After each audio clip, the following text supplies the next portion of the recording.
നമ്മൾ ഇത്രയും കാലം ജീവിച്ചിട്ട് ഞാനൊന്ന് പുറകിലേക്ക് തിരിഞ്ഞു നോക്കിയപ്പോൾ എനിക്ക് ഞാൻ വിചാരിച്ച പോലെ ഒന്നും ആവാൻ കഴിഞ്ഞില്ല. എൻ്റെ ആഗ്രഹങ്ങളൊക്കെ അവിടെ അങ്ങനെ കിടക്കുവാണ്. എന്തൊക്കെയോ മിസ്റ്റേക്കുകൾ എൻ്റെ അടുത്ത് വന്നുപോയി എന്നൊക്കെ നിങ്ങൾക്ക് തോന്നുന്നുണ്ടെങ്കിൽ ഇനിയുള്ള ക്ലാസ്സുകൾ ഉറപ്പായിട്ടും നിങ്ങൾക്ക് ഉപകാരപ്പെടും. ഞാൻ ഉദ്ദേശിക്കുന്നത് നിങ്ങളുടെ ആഗ്രഹങ്ങളൊക്കെ നേടിയെടുക്കാനുള്ള പൊട്ടൻഷ്യലുള്ള നല്ലൊരു എനർജി ഉള്ള ഒരു വ്യക്തിയെ ഒന്നുകൂടി റീബിൽഡ് ചെയ്ത് എടുക്കുക എന്നുള്ള കുറച്ച് പോയിന്റ്സ് ആണ്. നിങ്ങളുടെ റിയൽ ലൈഫിലുമായിട്ട് ടച്ച് ചെയ്ത് കിടക്കുന്ന കുറേ കാര്യങ്ങൾ ജെനുവനായിട്ട് നിങ്ങളുടെ മുമ്പിൽ തുറന്നു കാണിക്കുക. അതിൽ നിന്ന് നിങ്ങൾക്ക് നിങ്ങളുടെ മിസ്റ്റേക്ക് എന്തൊക്കെയാണെന്ന് മനസ്സിലാക്കാൻ കഴിയുക. ഇത്രയൊക്കെ ഉള്ളൂ. എവിടെയാണോ നമ്മൾ നിന്നുപോയത് അവിടെ നിന്നൊരു പുതിയ ഒരാളെ ക്രിയേറ്റ് ചെയ്തെടുക്കുക, എനർജറ്റിക് ആയിട്ടുള്ള ഒരാളെ. അപ്പോൾ നമുക്ക് സ്റ്റാർട്ട് ചെയ്യാം. നമ്മളൊരു കാര്യത്തിൽ ഇങ്ങനെ നല്ല രീതിയിൽ ഇങ്ങനെ ഫ്ലോയിൽ പോയിക്കൊണ്ടിരിക്കുക എന്ന് വിചാരിക്കുക. ഒരു 5 വർഷം മുമ്പത്തെ നിങ്ങളെ ഒന്ന് എടുത്തു നോക്കിയാൽ മതി. കുഴപ്പമില്ലാത്ത രീതിയിൽ നല്ലൊരു ഡിസിപ്ലിനിൽ നിങ്ങളുടെ നല്ലൊരു ലൈഫിൽ ഇങ്ങനെ പോയിക്കൊണ്ടിരിക്കുന്ന സമയത്ത് എവിടെന്നെങ്കിലുമൊക്കെ ചില സെറ്റ് ബാക്കുകൾ ഉണ്ടാകുമ്പോൾ നമ്മളിങ്ങനെ ഇരുന്നു പോകുന്ന ഒരവസ്ഥ ചില ആളുകളിൽ ഉണ്ടാവാറുണ്ട്. ചില ആളുകൾക്ക് ഈ പഠിത്തമൊക്കെ കഴിഞ്ഞു നിൽക്കുന്ന സമയത്തുണ്ട് ഒരു 20 വയസ്സ് വരെ 24 വയസ്സ് വരെ പഠിച്ചിട്ട് ഇനി എന്ത് ചെയ്യണമെന്ന് അറിയാതെ ഇങ്ങനെ നോക്കി നിൽക്കുന്ന ഒരവസ്ഥ. ചില ആളുകളുടെ കേസ് എടുക്കുകയാണെങ്കിൽ അവർ അതുവരെ നല്ലൊരു ലൈഫിൽ ഇങ്ങനെ പോയിക്കൊണ്ടിരിക്കുമ്പോൾ ഇടയ്ക്ക് വെച്ച് എന്തെങ്കിലും പ്രണയങ്ങളോ ചില സെറ്റ് ബാക്കുകളോ ചില വീക്ക്നെസ്സുകളോ കയറി വന്നിട്ട് ആള് തന്നെ മാറിപ്പോകുന്ന, ഒന്നും ചെയ്യാൻ പറ്റാത്ത അവസ്ഥയിലേക്ക് ഇങ്ങനെ സ്റ്റെക്കായി പോകുന്ന, സ്വഭാവം മൊത്തം മാറി ആകെ ഒരു മടിയനായി പോകുന്ന ഒരു അവസ്ഥ ചില ആളുകൾക്ക് ഉണ്ടാവാറുണ്ട്. ഈ സെറ്റ് ബാക്കുകൾ സുഹൃത്തുക്കളിൽ നിന്നും സംഭവിക്കുന്ന വഞ്ചനകളുണ്ട്, അല്ലെങ്കിൽ ചില ആക്സിഡൻറ്റുകളുണ്ട്, അല്ലെങ്കിൽ ഫാമിലി പ്രോബ്ലംസ്. ഇപ്പോൾ പാരൻസ് ഒക്കെ നമ്മൾ വിചാരിക്കുന്ന പോലെ കൂടെ കിട്ടുന്നില്ല, എന്തെങ്കിലുമൊക്കെ പറഞ്ഞ് ചീത്ത പറഞ്ഞുകൊണ്ടേയിരിക്കുന്നു. ഇതൊക്കെ പ്രശ്നങ്ങളായിട്ട് മാറാറുണ്ട്. നമുക്കൊരു വിലയില്ലാത്ത രീതിയിൽ നമ്മളെ എല്ലാവരും കാണാൻ തുടങ്ങിയാൽ പോലും ചിലപ്പോൾ നമുക്ക് ഒന്നും ചെയ്യാൻ തോന്നില്ല. അപ്പോൾ നമ്മളിങ്ങനെ ഇരുന്നു പോകുന്നതിന്, മടിയനായിട്ട് ഇരുന്നു പോകുന്നതിന് ചില കാരണങ്ങളുണ്ട് എന്നാണ് പറയുക. അങ്ങനെയുള്ള ചില കാരണങ്ങളാണ് പല ആളുകളെയും ഒന്നും ചെയ്യാൻ തോന്നാത്ത അവസ്ഥയിലേക്ക് കൊണ്ടുപോകുന്നത്. ചില ബിസിനസ്സുകൾ ഫ്ലോപ്പായി പോകുന്നത് ഒന്നും വേണ്ട, കൊറോണയടക്കം പല ആളുകൾക്കും കാരണമായിട്ട് മാറിയിട്ടുണ്ട്. അപ്പോൾ ഇങ്ങനൊരു സെറ്റ് ബാക്ക് എവിടെ നിന്നെങ്കിലും കിട്ടിയിട്ടുണ്ടെങ്കിൽ നിങ്ങൾക്ക് ഒന്നുകൂടി തിരിച്ചു വരാൻ കഴിയുന്ന, എനർജറ്റിക് ആയിട്ട് വർക്ക് ചെയ്യാൻ കഴിയുന്ന, പഠിക്കാൻ കഴിയുന്ന, അല്ലെങ്കിൽ ആളുകളെ ഡീൽ ചെയ്യാൻ കഴിയുന്ന ഒരു വ്യക്തിയാക്കി നിങ്ങളെ മാറ്റാൻ കഴിയുന്ന കുറച്ച് കാര്യങ്ങളാണ് ഞാൻ പറയാൻ പോകുന്നത്. ആദ്യമായിട്ട് നിങ്ങൾ ചെയ്യേണ്ട കാര്യം, നിങ്ങൾ നിങ്ങളോട് തന്നെ ഒരു ചോദ്യം ചോദിക്കണം. അതിപ്പോൾ തന്നെ ചോദിക്കണം. ഞാൻ ഇപ്പോൾ പറയും, ഞാൻ ഇങ്ങനെയാണോ എൻ്റെ ലൈഫിൽ ജീവിക്കാൻ ആഗ്രഹിച്ചത്? ശരിക്കും ഇതായിരുന്നോ ഞാൻ മുന്നിൽ കണ്ട ഞാൻ ആണോ? ഒന്ന് ചോദിച്ചു നോക്കുക. നിങ്ങൾക്ക് കിട്ടിയ മറുപടി അല്ല എന്നാണെങ്കിൽ നിങ്ങൾക്ക് എവിടേക്കോ മിസ്റ്റേക്കുകൾ വന്നിട്ടുണ്ട്. ആ മിസ്റ്റേക്ക് ആരംഭിക്കുന്നത് നിങ്ങൾ എന്തൊക്കെയോ ചിന്തിച്ചിരുന്ന പോയ ചില ദിവസങ്ങളിൽ നിന്നാണ്. ആ ദിവസങ്ങൾ എവിടുന്ന് തുടങ്ങിയെന്ന് നിങ്ങൾ ഇപ്പോൾ ആലോചിക്കണം. നിങ്ങളുടെ ലൈഫിൽ സംഭവിച്ച ആ ഒരു ഇൻസിഡൻറ്റ് ഒന്ന് കണ്ടെത്താൻ നോക്കുക. അതിനുശേഷം ഇനി നിങ്ങൾ ചെയ്യേണ്ടത്, ആ ഒരു സംഭവത്തിന് നിങ്ങൾ എന്ത് ചെയ്യണം? അതിനെ അപ്സെറ്റ് ചെയ്യണം. എനിക്കിങ്ങനെയൊക്കെ പറ്റിപ്പോയിട്ടുണ്ട്, ഇങ്ങനെ ഒരാൾ എന്നെ ചതിച്ചിട്ടുണ്ട്, അല്ലെങ്കിൽ ഇങ്ങനെ കുറേ മിസ്റ്റേക്കുകൾ എൻ്റെ ഭാഗത്തു നിന്നും വന്നിട്ടുണ്ട്. ഞാനിങ്ങനെ ഇരുന്നു പോയതിൻ്റെ കാരണം ഈ ചിന്തകളാണ്. ഇതിൻ്റെ കൂടെ നിങ്ങളൊരു തീരുമാനമെടുക്കേണ്ടതുണ്ട്. ഇനിയും അതേ വ്യക്തിയായിട്ട് തുടരാൻ ഞാൻ ഇപ്പോൾ മുതൽ താല്പര്യപ്പെടുന്നില്ല. ആ മിസ്റ്റേക്കുകൾ ഞാൻ അംഗീകരിക്കുന്നു. ഞാൻ അന്ന് കുറച്ച് സൈലൻ്റ് ആയിട്ട് ഇരുന്നു പോയി. ഇനി അങ്ങോട്ട് ഞാൻ അങ്ങനെ ഒരു വ്യക്തി ആയിരിക്കില്ല. എനിക്ക് ചില ലക്ഷ്യങ്ങളുണ്ട്. ആ ഒരു ലക്ഷ്യമാണ് നിങ്ങൾ ഇനി കണ്ടെത്തേണ്ടത്. ആ ലക്ഷ്യങ്ങൾ എന്താണ്? അത് നിങ്ങളെ സംബന്ധിച്ച് നിങ്ങളുടെ സ്റ്റാറ്റസ് മാറുന്ന, നിങ്ങൾ ചെയ്യാൻ ആഗ്രഹിക്കുന്ന ചില കാര്യങ്ങളാണ്. ചിലപ്പോൾ അത് നിങ്ങൾ ആഗ്രഹിച്ച ഒരു PSC നേടിയെടുക്കുക എന്ന കാര്യമായിരിക്കും.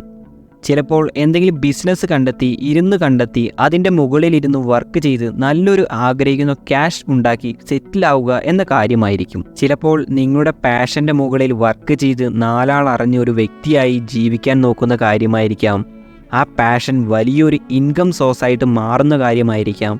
അത് എന്തായാലും ആ ഒരു തീരുമാനമുണ്ടല്ലോ, എന്താണ് എനിക്ക് ചെയ്യേണ്ടത്, എന്താണ് എൻ്റെ ലക്ഷ്യം, അതിൽ നല്ലൊരു ക്ലാരിറ്റി കൊണ്ടുവരാൻ നിങ്ങൾ ഇന്നു മുതൽ ഒന്ന് ശ്രമിക്കേണ്ടതുണ്ട്. അതിൽ ക്ലാരിറ്റി കിട്ടാനായിട്ട് നിങ്ങൾക്ക് ചെയ്യാൻ കഴിയുന്ന ഒരു സിമ്പിൾ സ്റ്റെപ്പ് ഞാൻ പറഞ്ഞു തരാം. നിങ്ങൾ ഒരു ദിവസം മുഴുവൻ ഫോൺ ഓഫാക്കിയിടുക. രാവിലെ എഴുന്നേൽക്കുന്നത് മുതൽ നിങ്ങൾ ഫോൺ നോക്കാനേ പാടില്ല, ഓഫാക്കിയിടുക. എന്നിട്ട് നിങ്ങൾ എന്ത് ചെയ്യുക?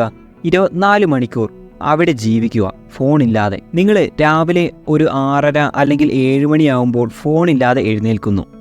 ഒരു 10 മണിയാകുമ്പോഴേക്കും നിങ്ങളുടെ അവസ്ഥ മാറാൻ തുടങ്ങും. ഇത് ചെയ്യേണ്ടത് വർക്കിംഗ് ഡേയ്സിലൊന്നുമല്ല കേട്ടോ, പഠിക്കാൻ പോകുന്ന ദിവസങ്ങളിലോ വർക്കിംഗ് ഡേയ്സിലോ ഒന്നുമല്ല.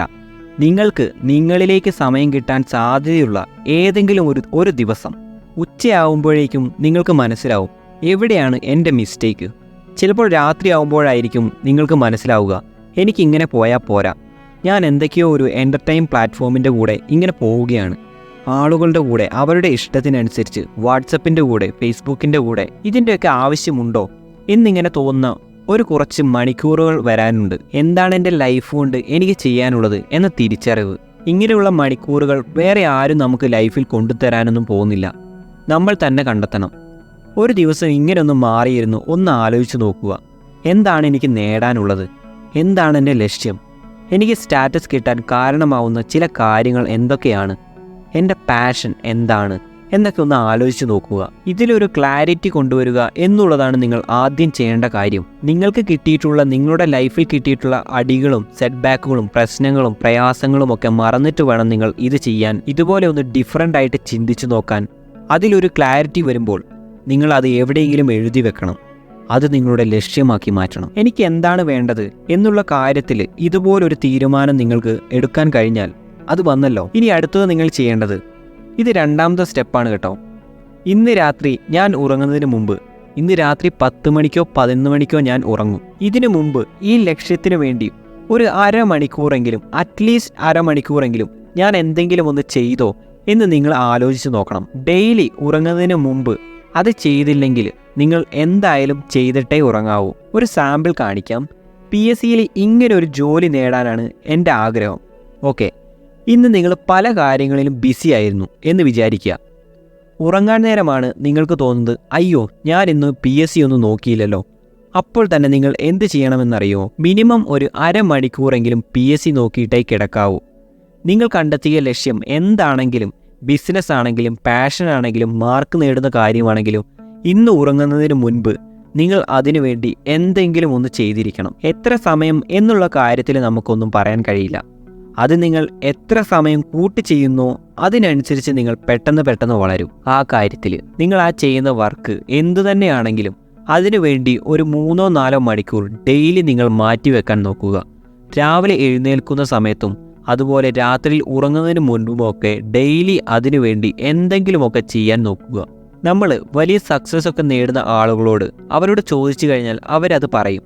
അവർ ഉറപ്പായിട്ടും അവരുടെ തുടക്കകാലത്ത് ചിലപ്പോൾ ഇന്നലെ വരെയും എന്തെങ്കിലും ഒരു കാര്യം ഈ രീതിയിൽ അവരുടെ വിജയത്തിന് വേണ്ടി, ഇനി നേടാനുള്ള കാര്യത്തിന് വേണ്ടി അവർ ഡെയിലി ചെയ്യുന്നുണ്ടാവും, ഉറപ്പാണ്. അത് നിങ്ങൾ ആരോട് ചോദിച്ചാലും അവർ പറയും ആ കാര്യം. അപ്പോൾ ഒരു ലക്ഷ്യം വന്നു കഴിഞ്ഞാൽ അതിനുവേണ്ടി നാളെ എന്തെങ്കിലും ചെയ്യാം, മറ്റന്നാൾ എന്തെങ്കിലും ചെയ്യാം, ഒരാഴ്ച കഴിഞ്ഞ് തുടങ്ങാം, ഇങ്ങനെയുള്ള ചിന്തകൾ നിങ്ങൾ ഒരിക്കലും നിങ്ങളിലേക്ക് കൊടുക്കാൻ പാടില്ല. നിങ്ങളുടെ ആഗ്രഹങ്ങൾ നേടുന്ന കാര്യത്തിൽ നിങ്ങൾ അപ്ഡേറ്റ് ആവാൻ വേണ്ടി യൂട്യൂബിൽ അത് പ്രമാണമായിട്ടുള്ള കാര്യങ്ങൾ സെർച്ച് ചെയ്യുകയാണെങ്കിൽ പോലും അത് നിങ്ങൾക്ക് നല്ലൊരു ഇൻവെസ്റ്റ്മെൻ്റ് ആണ്. അതല്ല, യൂട്യൂബ് എടുക്കുമ്പോൾ നിങ്ങളിലേക്ക് വരുന്നത് നിങ്ങൾക്ക് ഒരു ഉപകാരവുമില്ലാത്ത ന്യൂസുകളും വെറുതെ വേസ്റ്റ് ആയിട്ടുള്ള ആളുകളുടെ വ്ളോഗുകളുമാണെങ്കിൽ നിങ്ങൾ മനസ്സിലാക്കുക, ഇതൊന്നും നിങ്ങളെ ഒന്നുമാക്കാൻ പോകുന്നില്ല. നിങ്ങളുടെ കൺട്രോളിൽ ഈ എൻ്റർടൈൻമെൻറ്റുകൾ കൊണ്ടുപോകാൻ നിങ്ങൾ പഠിക്കണം. നല്ലൊരു ഫ്യൂച്ചറിന് വേണ്ടി നിങ്ങൾ കുറച്ച് കാലം കഷ്ടപ്പെട്ടാൽ പിന്നെ നിങ്ങൾക്ക് അങ്ങോട്ട് ലക്ഷറി ആയിട്ട് കൈ കെട്ടിയിരിക്കാം. അല്ലാതെ നിങ്ങളുടെ ഈ ഒരു ഗോൾഡൻ ടൈമിൽ നിങ്ങൾ എൻ്റർടൈൻമെൻറ്റുകൾക്ക് കൂടുതൽ വാല്യൂ കൊടുത്താൽ നിങ്ങളുടെ ഫ്യൂച്ചർ എന്താവും, അത് ഒന്നുമല്ലാതായി പോകും. ഇന്ന് ഞാൻ ഫോക്കസ് ചെയ്തത് ഒരു റൈറ്റ് ഡിസിഷൻ നിങ്ങൾ ഇരുന്ന് കണ്ടുപിടിച്ച ശേഷം അതിനുവേണ്ടി ഇനിയുള്ള ഓരോ ദിവസവും, ഇന്നും നാളെയും മറ്റന്നാളും എല്ലാം അതിനുവേണ്ടി മിനിമം അരമണിക്കൂറെങ്കിലും നിങ്ങൾ ഡെയിലി മാറ്റിവെക്കുന്ന ഒരു വ്യക്തിയായിട്ട് നിങ്ങൾ മാറണം എന്നുള്ള കാര്യമാണ്. ഒന്നും ചെയ്യാൻ കഴിയാത്ത അവസ്ഥയിൽ നിന്നുള്ള മാറ്റത്തിന് വേണ്ടി നിങ്ങൾ ഇന്ന് തന്നെ എന്ത് ചെയ്യണം? ഇങ്ങനെ ഒരു റൈറ്റ് ഡിസിഷൻ എടുക്കേണ്ടതുണ്ട്. ഒരു ദിവസം ഫോൺ ഓഫാക്കിയിട്ട് ഒന്ന് മാറി ചിന്തിച്ചുകൊണ്ട് എന്താണ് എനിക്ക് ചെയ്യേണ്ടത് എന്നുള്ള കാര്യത്തിൽ ഒരു ക്ലാരിറ്റി ഉണ്ടാക്കിയെടുക്കുക. ഈ ക്ലാരിറ്റി വന്നതിന് ശേഷം നിങ്ങൾ എടുത്ത തീരുമാനം എന്താ? നിങ്ങൾ ഇന്ന് അതിനുവേണ്ടി എന്തെങ്കിലും ചെയ്തിരിക്കും എന്നുള്ള കാര്യമാണ്, അല്ലേ? ഈ ഒരു ക്ലാരിറ്റി വന്നു കഴിഞ്ഞാൽ അടുത്തത് നിങ്ങൾ ചെയ്യേണ്ടത് ഒരു വർക്കിംഗ് മെൻറ്റാലിറ്റി ഉണ്ടാക്കിയെടുക്കുക എന്നുള്ള കാര്യമാണ്. വർക്കിംഗ് മെൻറ്റാലിറ്റി കിട്ടണമെങ്കിൽ നിങ്ങളിൽ നിന്ന് എംപ്യൂരിറ്റികൾ ഒഴിവാക്കാൻ സാധിക്കണം. എംപ്യൂരിറ്റികളിൽ പ്രധാനമായിട്ട് വരുന്ന കാര്യമാണ് വീക്ക്നെസ്സുകളും സെൽഫ് ലവ് ഇല്ലാത്ത അവസ്ഥയും. അപ്പോൾ അതിനെക്കുറിച്ച് ഞാൻ അടുത്ത ക്ലാസ്സിൽ പറയുന്നതായിരിക്കും.